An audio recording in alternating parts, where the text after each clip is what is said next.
Halo teman-teman semua, hari ini saya ingin menceritakan tentang syarat dan ketentuan yang ada di dalam exchange counter. Ya, buat Anda yang mungkin belum mengerti bagaimana caranya melakukan transaksi di dalam exchange counter, bisa nanti minta ya ke para pengguna Anda supaya bisa dapat link tentang video tutorial bagaimana caranya melakukan transaksi di dalam exchange counter. Oke, nah perlu diingat bahwa ada tiga pihak di dalam exchange counter ini. Ada penjual, orang yang ngejual VP. Ada pembeli, orang yang ngebeli VP. Ada perusahaan, perusahaan ini sifatnya membeli VP dan juga menjadi penengah antara penjual dan pembeli. Oke, nah waktu operasi dari exchange counter ini kira-kira jam 10 pagi sampai jam 10 malam. Jadi tidak lebih ya. Jadi kalau lebih dari jam 10 malam udah tutup, kurang dari jam 10 pagi masih belum buka. Jadi Anda perlu ingat bahwa operasinya jam 10 pagi sampai jam 10 malam aja. Oke. Nah, kalau misalkan dalam kondisi tutup, maka kita sebagai penjual tidak bisa melakukan penjualan VP, sebagai pembeli pun kita nggak bisa melakukan pembelian VP. Perusahaan juga tidak bisa melakukan pembelian VP dan tidak bisa menengahi kedua belah pihak. Oke. Jadi ketika lagi tutup, semuanya tutup, nggak bisa ngapa-ngapain. Oke, tidak bisa melakukan transaksi di dalam exchange counter ini. Oke. Nah, bagaimana caranya kita melakukan transaksi? Yang pertama adalah proses transaksi jual ke perusahaan.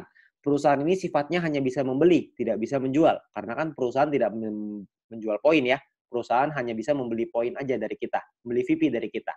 Oke. Nah, misalkan contoh, ini perusahaan. Ya, perusahaan akan meletakkan namanya order pembelian. Order pembeliannya misalkan ada A 5 VP, B 10 VP, C 5 VP, dan D 20 VP, misalkan. Dan kita punya 10 VP untuk kita jual nih. Nah, kita misalkan mau ngejual ke perusahaan. Maka kita akan kejual ke B. Ketika kita menjual ke B, maka statusnya dari tertunda akan berubah menjadi status proses. Ketika menjadi status proses, maka perusahaan akan melakukan transfer ke kita. Ketika melakukan transfer ke kita sebagai penjual, kita akan diminta untuk melakukan konfirmasi. Setelah kita melakukan konfirmasi, maka secara otomatis penjual akan mengembalikan VP-nya ke perusahaan atau VP diambil lah ya sama perusahaan. Perlu diingat bahwa perusahaan akan mengalokasi dana dari profitnya sebesar 50% maksimal dari keuntungan perusahaan yang akan dikembalikan lagi ke member. Jadi order pembelian ini akan disesuaikan dengan profit perusahaan. Oke. Nah, ada lagi proses kedua yaitu proses jual beli antara member ya. Kenapa harus ada jual beli sih antara member? Karena sederhana sekali, gampang gitu ya. Karena banyak banget member yang pengen beli VP, gampangnya gitu. Banyak banget member pengen beli VP untuk apa? Supaya mereka bisa membeli paket yang lebih tinggi, supaya mereka bisa menikmati keuntungan yang lebih tinggi. Tapi Anda nggak usah khawatir, karena beli ini tidak bersifat wajib ya, tidak bukan keharusan, tapi opsional. Kalau Anda mau, monggo, silahkan. Kalau Anda nggak mau, juga nggak apa-apa. Oke, prosesnya kurang lebih seperti ini. Anda sebagai pembeli, Anda akan meletakkan order pembelian. Misalkan si A akan taruh 5 VP, si B taruh 10 VP, si C taruh 5 VP, si D taruh 20 VP. Dan Anda sama nih, Anda cuma punya 10 VP. Anda misalkan milih si B. Oke, Anda klik si B, maka sama juga prosesnya, statusnya ya, dari tertunda akan berubah menjadi proses. Ketika berubah menjadi proses, maka pembeli akan dikasih waktu 3 jam untuk melakukan transfer ke penjual. Kalau dalam 3 jam ini tidak dilakukan transfer, maka pembelian tersebut batal. Kalau pembelian tersebut batal, maka si pembeli harus melakukan order pembelian ulang supaya VP-nya dia bisa supaya dia bisa beli VP ke penjual ya. Nah, ketika misalkan kita bicara kalau jalan aja deh, kalau kalau semua prosesnya jalan.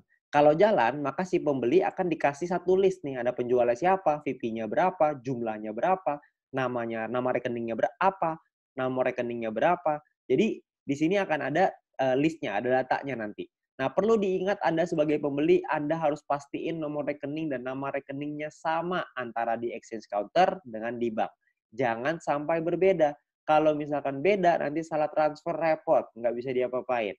Ya, jadi Anda perlu pastiin dulu nomor rekening sama nama rekening sama. Kalau sudah sama, baru ditransfer. Kalau nggak sama, Anda bisa chat ke pembeli, penjual, sorry. Anda bisa pastiin dulu tuh, nomor rekeningnya bener nggak nih? Si penjual masukin nomor rekeningnya udah bener atau belum? Kalau misalkan salah, jangan ditransfer. Ingat, ya, jangan ditransfer. Oke? Nah, kalau misalkan sudah benar, Anda melakukan transfer misalkan, maka si pembeli melakukan transfer. Setelah melakukan transfer, maka di dalam sistem akan meminta untuk Anda mengunggah bukti transfer. Ya. Setelah Anda mengunggah bukti transfer, maka si penjual akan diminta untuk melakukan konfirmasi. Kalau si penjual melakukan konfirmasi, maka secara otomatis penjual akan mengirimkan VP-nya ke si pembeli. Sederhana sekali. Oke, tapi kita sama-sama tahu dalam proses seperti ini transfernya kadang-kadang bermasalah. Nah, kalau misalkan transfernya bermasalah gimana? Transfer masalahnya itu maksudnya apa sih? Maksudnya gini loh. Ada orang misalkan salah transfer, jumlahnya salah. Ada juga yang mungkin bukti transfernya palsu. Ada juga mungkin yang transfernya kelebihan, nggak mungkin lah ya kalau kelebihan. Ya, jadi mungkin banyak masalah lah ya. Masalahnya apapun itu, maka sebagai pembeli dan sebagai penjual Anda bisa melakukan protes. Ya, kalau Anda melakukan protes, maka secara otomatis akan diminta untuk mengunggah bukti transfer sebagai pembeli, sebagai penjual Anda akan diminta mutasi rekening. Salah satu pihak pasti ada yang salah.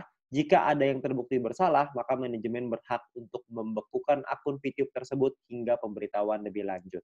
Ya, jadi Anda kalau misalnya Anda yang mau nipu, ujung-ujungnya Anda juga yang rugi. Jadi lebih baik jangan nipu, lempeng-lempeng aja. Ya, kita ikutin aja alur mainnya, kita cari uang dengan halal. Oke? Nah, lalu ada syarat dan ketentuan umum. Ya, misalkan ada bukti transfer palsu. Kalau pembeli mengunggah bukti transfer palsu, maka secara otomatis akunnya akan dibekukan secara permanen karena ini adalah tindak penipuan. Kalau penipuan harus ditindak dengan tegas. Saya yakin teman-teman semua juga pasti setujulah dengan hal ini, ya. Nah, terus yang kedua, dengan sengaja mengganti nama Anda dengan nama orang lain akan dinilai sebagai sebuah kecurangan juga. Dan transaksi Anda akan dibekukan jika salah satu melakukan protes dan akan di-review dulu ya sama perusahaan, akan dicek siapa yang salah, siapa yang benar. Buat yang salah, maka akan langsung ditindak dan akan diberikan sanksi. Karena ini juga sama tindakannya penipuan. Oke. Nah, proses protes berapa lama? Proses penyelesaian protes itu kira-kira memakan waktu 1-3 hari. Kalau belum selesai, maka kedua belah pihak bisa mengirimkan email kepada customer service untuk ditindaklanjuti. 1 hari itu untuknya tidak ada masalah ya. Kalau nggak ada masalah akan dilepas pembekuannya, dikunci akunnya gitu ya, dibekuin dulu. Sementara kalau misalkan nggak ada masalah akan dilepas, kalau misalkan yang masih bermasalah maka akan tetap dibekukan atau tetap dikunci sampai masalah itu selesai. Kalau sudah selesai baru akan dilepas semuanya. Oke? Jadi sebisa mungkin kita meminimalisir adanya masalah, sebisa mungkin buat mungkin teman-teman saran saya adalah udahlah kalau buat yang mau nipu jangan nipu. Buat apa? Buat apa juga kita punya uang tapi kalau uangnya uang haram, betul nggak? Ya. Nah, informasi tambahan untuk Anda, sebagai penjual maksimal Anda hanya bisa melakukan 4 transaksi pending atau tertunda. Jadi Anda hanya bisa melakukan penjualan VP ke 4 transaksi berbeda. 4 transaksi. Kalau transaksinya masih belum selesai, maka belum bisa jadi yang kelima. Ya, hanya bisa selesaiin dulu salah satu, Anda baru bisa buka satu lagi. Anda baru bisa jual ke satu lagi. Ya, jadi jika salah satu sudah selesai, Anda bisa menambah satu transaksi lagi. Intinya maksimal 4 transaksi yang masih dalam berjalan dalam satu waktu yang bersamaan. Penjual juga hanya bisa melakukan penjualan VP maksimal 2.000 VP per hari. Oke, itu maksimal. Ya. Nah, dan pembeli maksimal hanya bisa memasukkan 10 order pembelian dalam satu hari. Nominal minimalnya adalah 5 VP, nominal maksimalnya adalah 300 VP. Oke. Nah, perlu Anda ingat kalau misalkan exchange counter sudah tutup dan masih ada transaksi yang masih proses, maka transaksi akan dilanjutkan besok. Misalkan contoh, kalau misalkan Anda melakukan transfer misalkan jam 9.30 malam, ya Anda mengunggah bukti transfer nih 9.30 malam. Sayangnya si penjual lupa, nggak ngeliat-ngeliat lagi. Pasar keburu tutup. Ya, terus gimana dong? Uangnya udah ditransfer nih, nanti saya rugi dong apa segala macam. Tenang aja, Anda nggak bakal rugi karena pembelian Anda, proses pembelian Anda itu masih dalam proses. Jadi bisa dilanjutin besok. Ketika pasarnya sudah buka lagi, penjual melakukan konfirmasi, VP juga akan transfer ke Anda secara otomatis. Oke? Jadi Anda nggak usah khawatir, ini semuanya aman. Ya, jadi Anda nggak langsung hilang tiba-tiba gitu order pembeliannya. Nggak. Jadi ordernya tetap ada. Nah, sangat disarankan untuk tidak melakukan transfer di atas jam 9.30 malam, supaya menghindari hal-hal seperti ini. Ya, jadi kalau misalkan sudah lewat dari 9.30 malam, sebisa mungkin janganlah kita melakukan transfer. Kalaupun melakukan transfer, Anda perlu tahu bahwa ada kemungkinan akan dikonfirmasi besok hari. Ya, tapi Anda nggak usah khawatir, itu semua aman. Ya, nah mungkin itu aja syarat dan ketentuan dan bagaimana caranya melakukan transaksi di dalam exchange counter. Ya, maka Anda perlu ingat bahwa exchange counter ini adalah tempat kita melakukan transaksi, tempat kita menghasilkan penghasilan dari sini ya, VP kita jadi penghasilan untuk kita. Jadi mari kita jaga sama-sama. kalau misalkan buat Anda yang mungkin ada yang mau nipu, saran saya janganlah. Buat apa kita punya uang haram, hasil nipu buat apa? Ya lebih baik kita usahakan di sini, kita perjuangkan, kita kerja keras, kita cari uang yang halal, supaya juga bermanfaat untuk kita dan keluarga. Oke, mungkin sekian dari saya, terima kasih.